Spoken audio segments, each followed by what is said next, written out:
આ ચરાચર સૃષ્ટિ પર ભગવાન કૃષ્ણના નિવાસસ્થાન તરીકે દ્વારકાધીશ મંદિર પ્રખ્યાત છે. ભગવાન કૃષ્ણ પોતાના યાદવ કુળ સાથે મથુરાથી આવીને 5000 વર્ષ પહેલા અહીં દ્વારિકા નગરી વસાવી. દ્વારિકા નગરી આદિ શંકરાચાર્ય દ્વારા સ્થાપિત દેશના 4 ધામોમાંથી એક ધામ છે, તેમજ સપ્તપુરીમાંથી પણ એક પવિત્ર નગરી છે. અહીં જ્યાં ભગવાન કૃષ્ણનો મહેલ હરિગૃહ હતો ત્યાં દ્વારકાધીશ મંદિર આવેલું છે. સમુદ્રથી ઘેરાયેલું દ્વારકા મંદિરનું સૌંદર્ય અદ્ભુત છે. ઉત્તરમાં મોક્ષ દ્વાર અને દક્ષિણમાં સ્વર્ગ દ્વાર છે.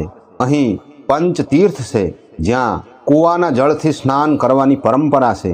તેમજ દ્વારકા નજીક નાગેશ્વર મહાદેવનું મંદિર, રૂક્ષ્મણી મંદિર, ગોમતી ઘાટ, રણછોડરાયજી મંદિર, જ્ઞાનકુંડ, સૂર્યનારાયણ મંદિર જેવા પવિત્ર સ્થળો આવેલા છે. પવિત્ર ગોમતી નદીના કિનારે વસેલું ભારતનું તીર્થધામ દ્વારકા 4 ધામ, 7 પવિત્ર પુરીઓ અયોધ્યા, મથુરા, માયા, કાશી, કાંચી, અવંતિકા, પુરી, દ્વારાવતી ચેવ સપ્તેતા મોક્ષદાયિકા એવી 7 મોક્ષદાયીની પુરીઓમાં દ્વારકા એક મહાન તીર્થસ્થાન છે અને 68 તીર્થો પૈકીનું એક પવિત્ર તીર્થ છે.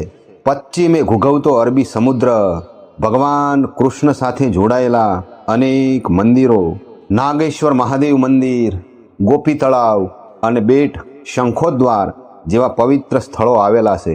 પ્રાચીન કાળમાં કુશ્ય પુણ્યજનો અને યાદવોની ભૂમિ કુશસ્થલી, દ્વારાવતી, ઉષા મંડળ અને ઓખા મંડળ તરીકે ક્રમશઃ ઓળખાય છે. પવિત્ર ગોમતી તટે ભગવાન કૃષ્ણનું મંદિર છે.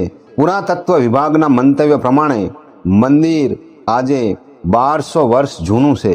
એમ કહેવાય છે કે ભગવાન કૃષ્ણના પ્રપૌત્ર વજ્રનાભે ઈસવીસન પૂર્વે 1400ની આસપાસ અગાઉ સમુદ્રમાં ડૂબી ગયેલા મંદિરની બચી ગયેલી છત્રીની સ્થાપના કરેલી, જેમાં પછીથી મૂર્તિની પ્રાણ પ્રતિષ્ઠા કરી. ઈસવીસન 800માં જગતગુરુ શંકરાચાર્યે મંદિરનો જીર્ણોદ્ધાર કરાવ્યો હોવાનું મનાય છે. ભગવાન શ્રીકૃષ્ણે વસાવેલી દ્વારિકા સમુદ્રમાં હતી. તે પછી બીજી 5 દ્વારિકા ક્રમશઃ નિર્માણ થઈ અને ડૂબી અને હાલની દ્વારિકા એ 7મી દ્વારિકા છે એવું મનાય છે. જગતગુરુ આદ્ય શંકરાચાર્યજીએ 8મી સદીના અંતમાં દ્વારકા તીર્થ અને શારદા પીઠની સ્થાપના કરી, જે આદિ શંકરાચાર્યજીના 4 મઠ પૈકીનો એક મઠ ગણાય છે. ગોમતીજીના સામા કાંઠે પંચનંદ તીર્થ આવેલું છે, જ્યાં 5 કૂવાઓમાં પીવાનું પાણી મળી રહે છે, જેની સાથે ભગવાન શ્રીકૃષ્ણે હાથના 5 આંગળાથી જળ ઉત્પન્ન કર્યું હતું એવી લોકકથા છે. દ્વારકાધીશ મંદિર વાસ્તુકલાનો ઉત્તમ નમૂનો છે. મંદિરમાં કુલ 3 વિભાગ છે. સૌ પ્રથમ જ્યાં પ્રભુ બિરાજે છે એ ગર્ભગૃહ અને બીજા વિભાગને નિજ સભા મંડપ અને ત્રીજા વિભાગને સભા મંડપ કહે છે. પ્રભુ બિરાજે છે એમાં તમામ ખૂણાઓ, દિશાઓ વાસ્તુ પુરુષ ખંડિત ન થાય એ રીતે નિર્માણ કરવામાં આવ્યા છે.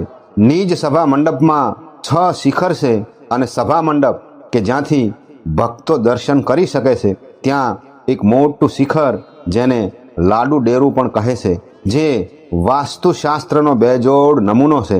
દ્વારકાધીશ મંદિરના શિખરને મેરુપૃષ્ઠ શ્રીયંત્ર આકારનું પિરામિડ કહે છે. આપણા સનાતન ધર્મમાં શિખર પર ધ્વજારોહણનું વિશેષ મહત્વ છે. ભક્તો પોતાની માનતા પૂર્ણ થતાં ભગવાન દ્વારકાધીશના મંદિરના શિખર ઉપર નૂતન ધ્વજારોહણ કરે છે, જેને 52 ગજની ધજા કહેવામાં આવે છે.